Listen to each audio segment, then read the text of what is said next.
You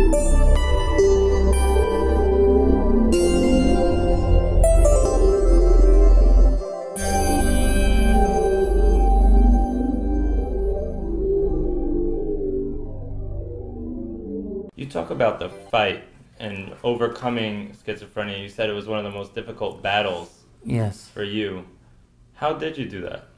Well, you know, really my story is kind of turned around because I thought of a thing a 7th grade teacher told me. First of all, I should say that one thing about mental illness that all people have in common who have a mental illness is that we suffer from a lack of self-esteem and confidence at one point. I don't today, but at one time I had very low self-esteem, very low confidence. And I can remember thinking negatively and thinking things throughout my whole life. And I remembered what a grade 7 teacher said to me. She said, "Bill, if you don't learn how to write properly in life, you'll never amount to anything." And what she meant about that was my penmanship. I had very poor penmanship. So I dwelt on that, and I sort of said to myself, I said, you know what, I'm going to prove to somebody that I can do something. So I phoned, where I lived, I phoned the Literacy Foundation, and I said, listen, I know how to read and I know how to write, but I just want to improve my penmanship. So a girl from the Literacy Council came over, Martha, and she would do penmanship exercises with me and different things like that. And at the time, you know, my negative symptoms were there, and I'd think, oh my God, Martha's coming tonight, sort of thing, and that means I have to wash my hair and brush my teeth and shave, which are hard to do with negative symptoms.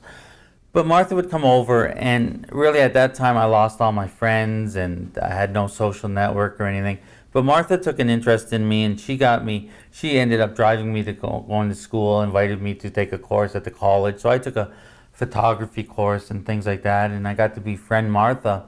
And then one day she said, you know, Bill, she says, you know, I'm on the 7th 40 chairman of the Scouts, Beavers, and Cubs, and we need a treasurer. How would you like to be our treasurer? And I thought, oh my God, no, that means I got to wash my hair and brush my teeth and shave and that.